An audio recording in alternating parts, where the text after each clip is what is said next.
Example 20 देखते हैं, application of derivative chapter 6 class 12 का।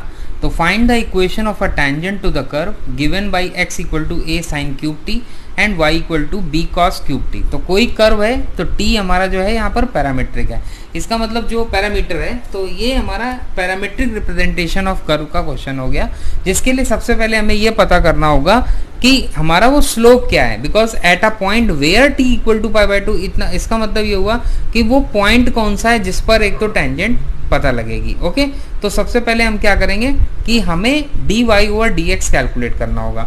तो dy ओवर dx हमारा क्या हो जाएगा, that is dy over dt। तो ध्यान रखिए कि पैरामीट्रिक रिप्रेजेंटेशन है, पैरामीट्रिक डिफरेंशिएशन किस तरह से होता है वो हमें ध्यान रखना है। तो dy ओवर dt कैसे कैलकुलेट होगा, y का differentiation with respect to t, तो दैट इज b टाइम्स, ये क्या हो जाएगा, it's a very simple 3 cos square t, chain rule apply करेंगे, और cos t का माइनस साइन t हो जाएगा, तो माइनस साइन हमने पूरा बाहर ले लिया।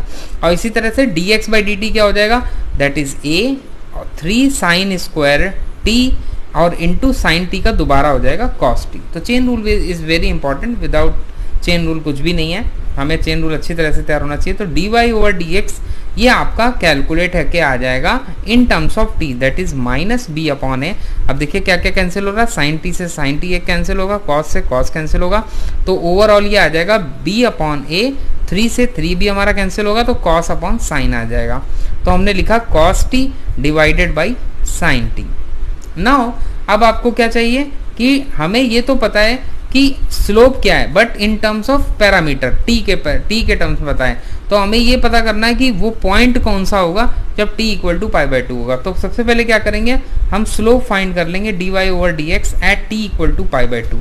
तो what it is, minus b over a cos 90 cos pi by 2 upon sine pi by 2।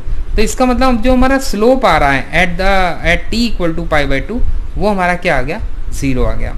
Now अब हमें क्या करना होगा कि वो पॉइंट फाइंड करना होगा जब हमारा t पाई बाय 2 हो। तो देखिए x की वैल्यू आपके पास क्या है, this is a sine cube t and t is pi by 2, तो डायरेक्टली आप सब्स्टिट्यूट करेंगे, तो a sine this is pi by 2 का whole cube, so what it is, pi by sine 90 is 1, therefore it is a।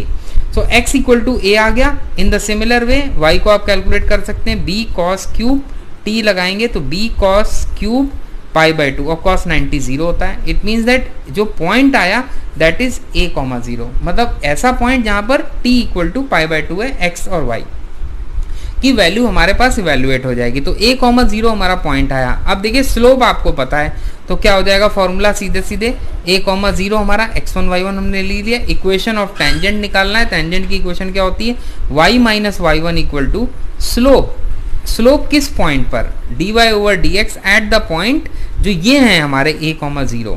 Okay, अब तो point हमारा ये हो गया, तो इंटू x माइनस x1 हो जाएगा। तो x1 y1 आपको पता है, तो y माइनस y1 इज 0, और स्लोप क्या है, स्लोप की वैल्यू हमारे पास 0 है, x माइनस a है। So it's a very simple question that turns towards in y equal to 0, क्योंकि ये हमारा 0 हो गया, तो y इक्वल टू 0 हमारी क्या हो गई, इक्वेशन ऑफ टेंजेंट।